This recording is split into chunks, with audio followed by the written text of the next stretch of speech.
دەچینە سەر بابەتێکی دیکە کە پزیشکێکی پسپۆر خەڵاتی ڕووناکترین مێشک بە پزیشکی کوردی دەدرێت بە ناوی ڕووناکترین مێشک دیارە خەڵاتێکی وەرگرتووە کە لە زانکۆی هاروارد ئەو مامۆستایە و کۆمەڵێکیش توێژینەوەی ئەنجام داوە دۆزینەوەی ئەنجام داوە لە بواری پزیشکیە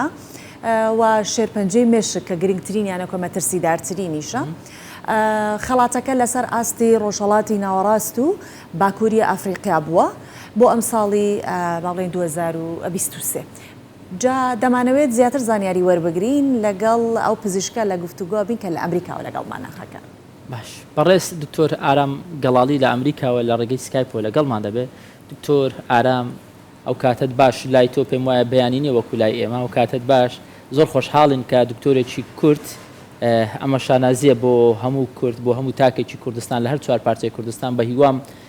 زانستی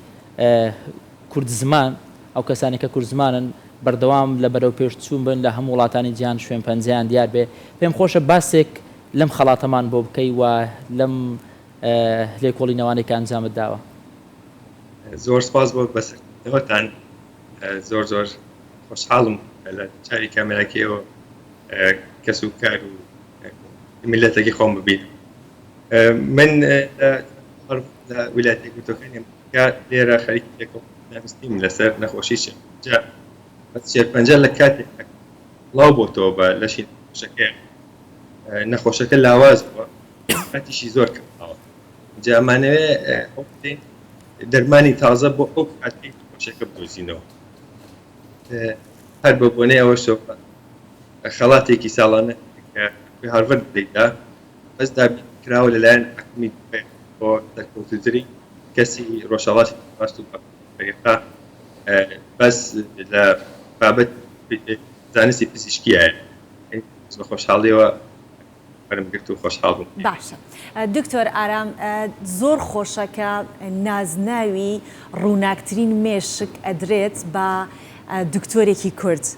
بۆ ئێمەی هاوڵاتی زۆر هەستێکی خۆشە دەبێ بۆ خودی خۆت چەند هەستێکی خۆش بێ. ئایا پێشتر کە تۆ لە ئەمریکا بووی بیرت لەوە کرد بۆ قەت تۆ خەڵاتی ڕووناکترین مێشک وەربگری پلانت بۆ دانابوو چۆن بوو ئەمە؟ زۆر سپاستان دەکەم. ئەم پیشانی کە ئێوەمانە نەیکەین بۆ خزمەتی مرۆڤایەتیە دەوێت ڕستێکی باشی میلەتەکەی خۆ کوردیش بەشێکە لە مرۆڤایەتی و هەموو میلەتەکانی کە زیاتر هەمیشە خەڵات و ناوبانگشتەکە نییە بەس کەسانی کە تیری شەکەی ماکەم بۆ منیش خۆش بەستی پێتر لەوە بە زیاتر لەگەڵیش لێکۆڵینە زانستیەکان چەند ساڵێک داواشیان کرد کە بەشێک لە کات خۆم بەرم بۆ ئیمارەت بۆ شاری دووبەی پێش کەرتی بەرەو پێچەوە ئەو شتانەش هەمووی خۆش یارمەتی دەوڵەتێک بێت. باشە دکتۆر ئارام پێم خۆشە ئەوە بزانین زۆر جار ئێمە لە زۆربەی بوارەکان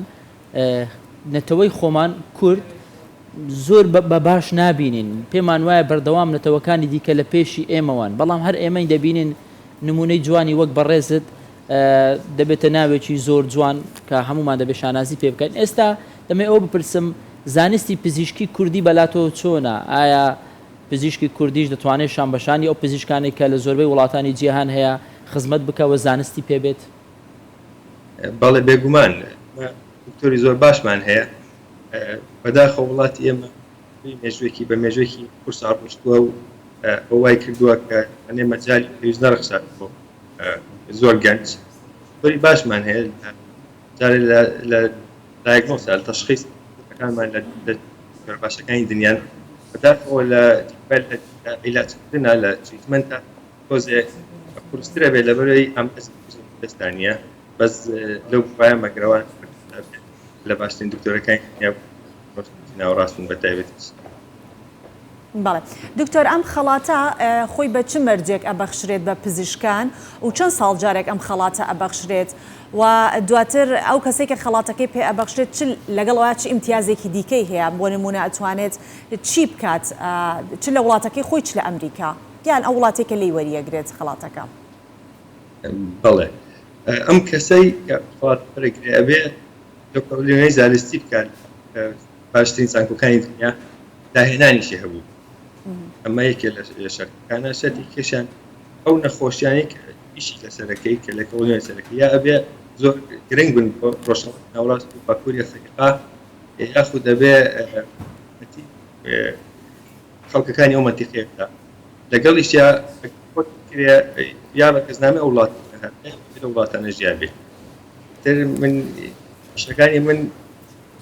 نەخۆشیە پەنجەیەکە هەر بڵاوە دنیا لەگەڵ خۆشم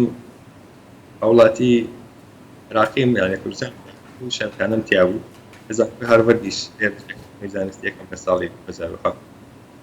بەڵێ دکتۆر ئێمە سپاس دەکەین دکتۆر ئارام گەڵاڵی کە لەگەڵ مابوویت بێگومان هەمیشە و قسەیەمان کردووە هەندێکمان هەیە هەمیشە ئەڵێن شانازیەکەین بە کوردستانەوە هەندێک جاریش کوردستانە کە ئەبێ شانازی بکات بە کەسانی وەکو ئێوەی